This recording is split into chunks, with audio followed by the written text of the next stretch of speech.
నిత్యావసర వస్తువులపై మంత్రి నాదెండ్ల మనోహర్ మాట్లాడుతూ నిత్యావసర వస్తువుల ధరల పెరుగుదలపై ఎప్పటికప్పుడు సమాచారం సేకరిస్తున్నామన్నారు.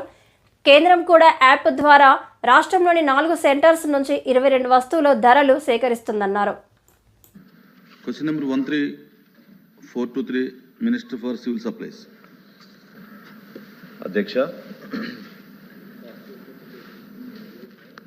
గౌరవ సభ్యులు అడిగిన ప్రశ్నకి 2023-24లో ప్రభుత్వం సేకరించిన వరి ధాన్యం వివరాలను దిగువగా వివరించడం అయింది. ఖరీఫ్ సీజన్లో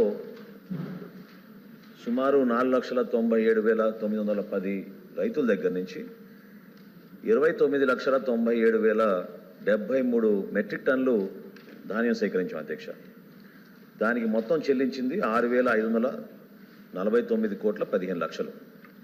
రబీ మాసంలో రైతుల సంఖ్య 1,32,853, సేకరించిన ధాన్యం 12,64,800 టన్నులు మెట్రిక్ టన్నుల అధ్యక్ష. దానికి 2,763,70.76 కోట్లలో అధ్యక్ష. రెండో ప్రశ్నకు సమాధానం దురదృష్టం ఏంటంటే అధ్యక్ష, గత 5 సంవత్సరాల్లో జగన్మోహన్ రెడ్డి గారి పరిపాలనలో ఖజానా మొత్తం ఖాళీ చేసి వెళ్ళిపోయారు అధ్యక్ష.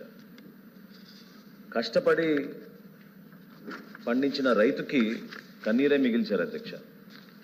అందులో భాగంగా చెల్లించాల్సిన మొత్తం మా ప్రభుత్వం వచ్చిన తర్వాత గౌరవ ముఖ్యమంత్రి గారు చొరవ చూపించి ఉప ముఖ్యమంత్రి గారు కూడా దీనికి ప్రయారిటీ ఇమ్మని రిక్వెస్ట్ చేసినప్పుడు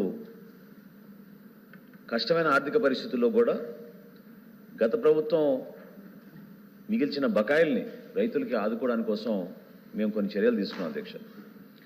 మొత్తం 12,64,800 మెట్రిక్ టన్నులు రబీ మాసంలో మేము సేకరిస్తే 2,763 కోట్ల రూపాయల్లోనూ ఇప్పుడు వరకు మా ప్రభుత్వం వచ్చిన తర్వాత 1000 కోట్ల మొదటి విడతగా మేము అందించాం అధ్యక్ష. ఇంకా సుమారు 674 కోట్ల రూపాయలు ఇంకా బకాయిలు ఉన్నాయి అధ్యక్ష.